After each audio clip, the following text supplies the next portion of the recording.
आयुक्तालय कॉलेज शिक्षा राजस्थान ज्ञानदूत कार्यक्रम 2.0 में आपका स्वागत है।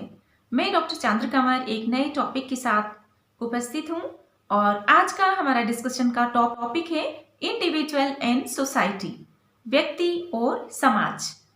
व्यक्ति और समाज आपका ये टॉपिक है। ये समाज शास्त्र की एक आधारभूत अवधारणाओं का ही एक टॉपिक है। मतलब जो आपका पेपर है प्रिंसिपल्स ऑफ सोशियोलॉजी या समाज शास्त्र के सिद्धांत, इसी का एक टॉपिक है।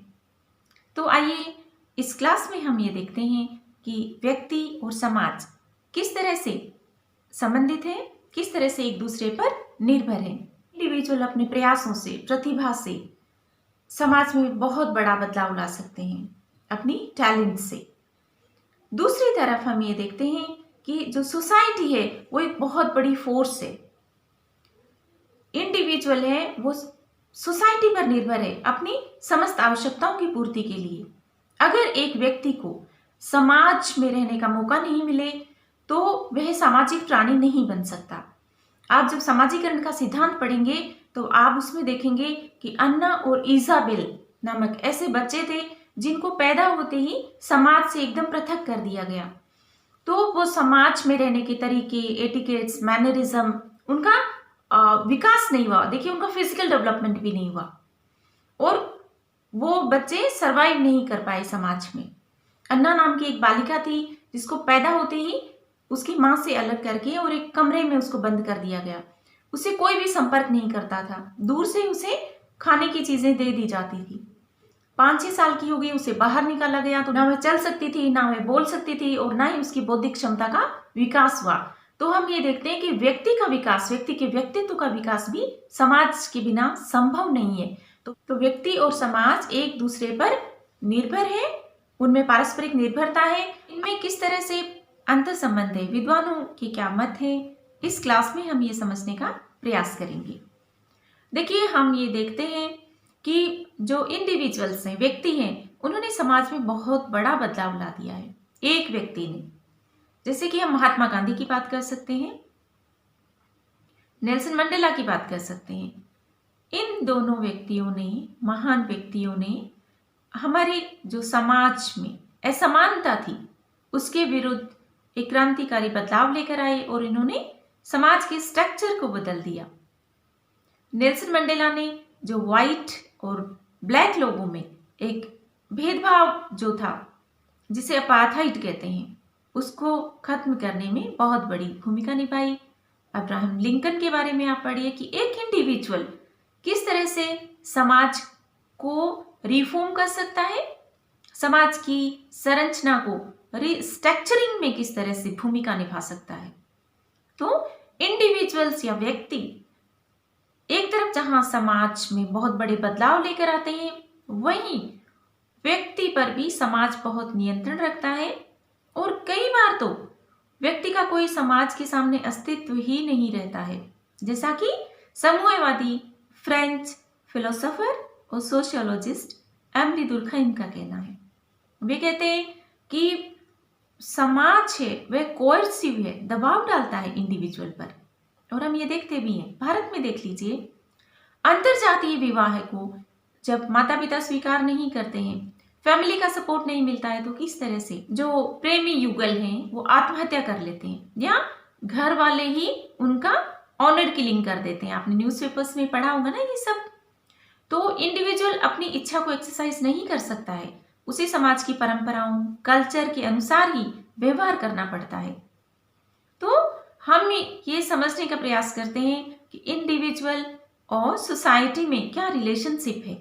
तो हम ये जानते हैं कि फिलोसोफर अरिस्टोटल ने कहा है कि man is a social animal. Man lives in groups, in communities and in society. व्यक्ति है वो, देखिए, सॉलिटरी प्राणी नहीं है, एकल प्राणी नहीं है।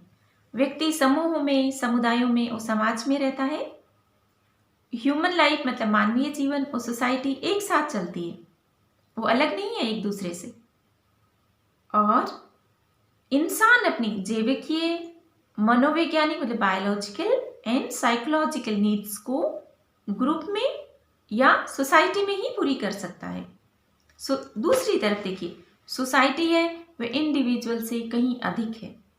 सोसाइटी बनती तो व्यक्तियों से ही है, लेकिन सोसाइटी बहुत पावरफुल है, सोसाइटी की कल्चर है और सभी लोगों को उस कल्चर को मानना पड़ता है। ये एक सोशियोलॉजिकल सवाल ही नहीं है, समाजशास्त्रीय सवाल ही नहीं है, एक दार्शनिक विचार भी है।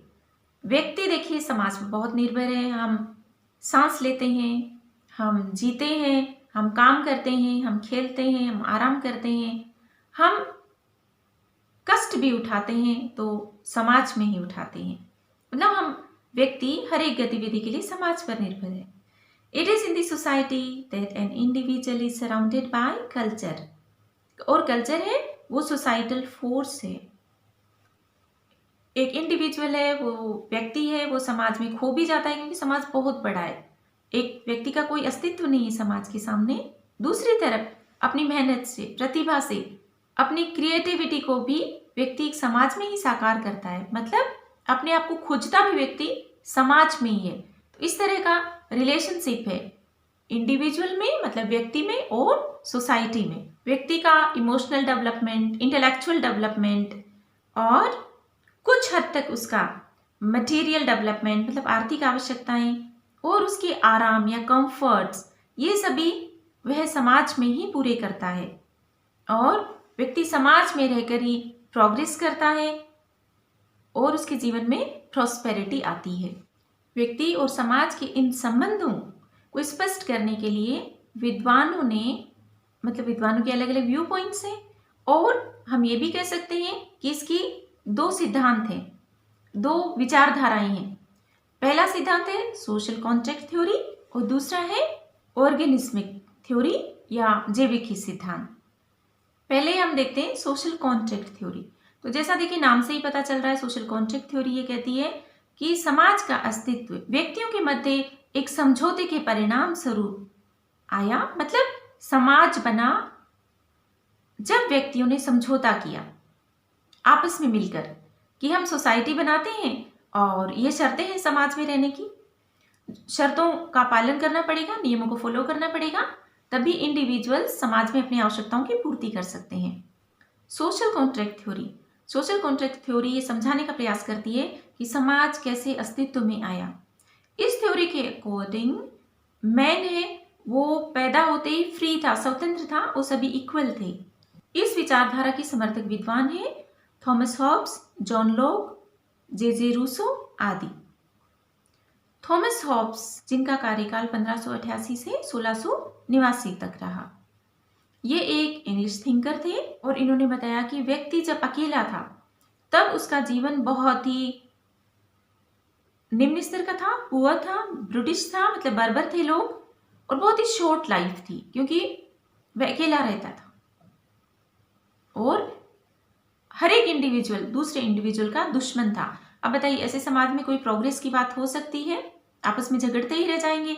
तो इस सिचुएशन को सोल्व करने के लिए व्यक्तियों ने एक समझौता किया और उन्होंने समाज का निर्माण किया कि हम मिलजुल कर रहेंगे, अपनी आवश्यकताओं की पूर्ति करेंगे, प्रोग्रेस करेंगे।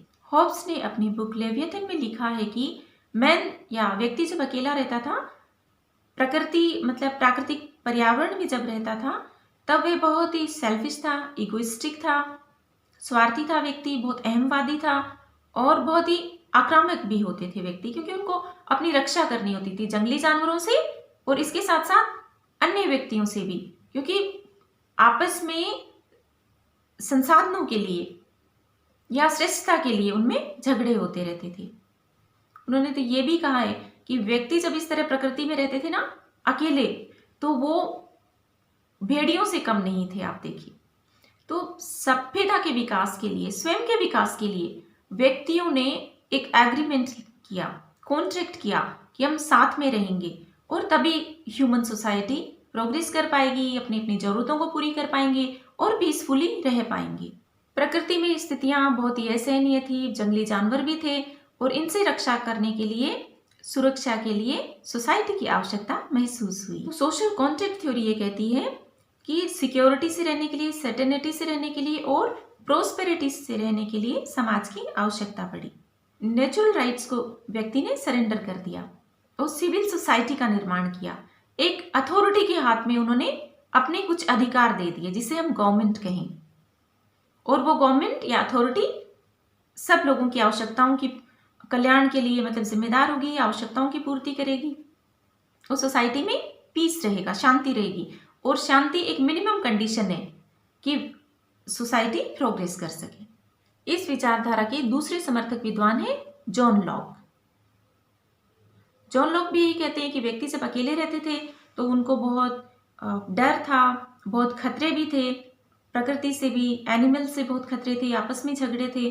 तो जीवन में सर्टेनिटी मतलब निश्चितता और सिक्योरिटी या सुरक्षा लाने के लिए व्यक्तियों ने आपस में कॉन्ट्रैक्ट किया और सिविल सोसाइटी या स्टेट अस्तित्व में आया या सोसाइटी अस्तित्व में आई।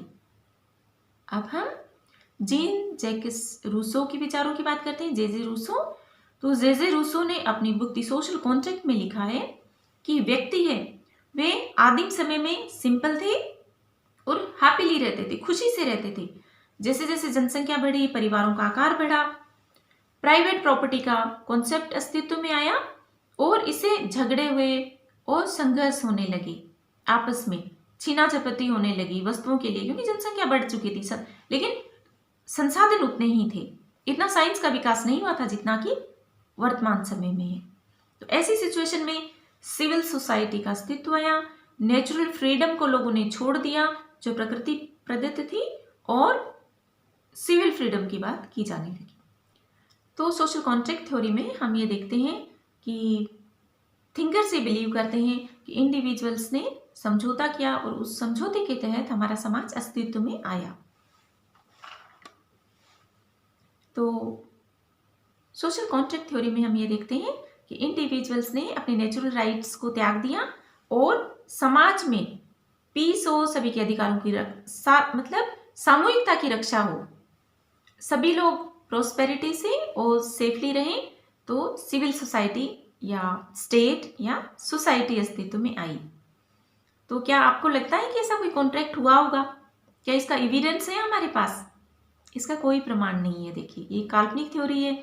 समाज कब अस्तित्व में आया कुछ नहीं कहा जा सकता, इसलिए कुछ विद्वानों ने इसका क्रिटिसिज्म भी किया है। मतलब क्रिटिसिज्म का मतलब वो आलोचना की है या इसकी कमियां दिखाई है। तो इसकी कौन सी कमियां इस सिद्धांत की, आइए हम देखते हैं। पहली कमी तो ये है कि ये फिक्सियस थ्योरी है, मतलब ये फिक्शन की तरह है, काल्पनिक है, ऐतिहासिक रूप से इसका कोई प्रमाण नहीं है, और समाज को किसी ने जानबूझकर बनाया हो, क्रिएट किया हो, ऐसा हो नहीं सकता। समाज तो अपने आप ही इवोल्व हुआ है, उद्विकास हुआ है धीरे धीरे, इसका किसी ने बनाया नहीं है ये। दूसरी कमी के रूप में हम बात कर सकते हैं कि इस थ्योरी में कोई भी फैक्ट्स नहीं है, तथ्य नहीं है। फिर नेचुरल राइट्स या फिर जिसे हम कहें नेचुरल लिबर्टी, ये कब अस्तित्व में थी, कौन से समय में थी, ये भी स्पष्ट है, कोई प्रमाण नहीं है इसका। अगर समाज नहीं था तो राइट्स की बात कैसे हो सकती है, नेचुरल राइट्स की? इसलिए विद्वानों ने एक अन्य सिद्धांत दिया और उस सिद्धांत का नाम है जेबेके सिद्धांत, समाज की उत्पत्ति का जेबेके सिद्धांत, जिसे कि हम नेक्स्ट क्लास में डिस्कस करेंगे। So thank you so much. जय हिंद।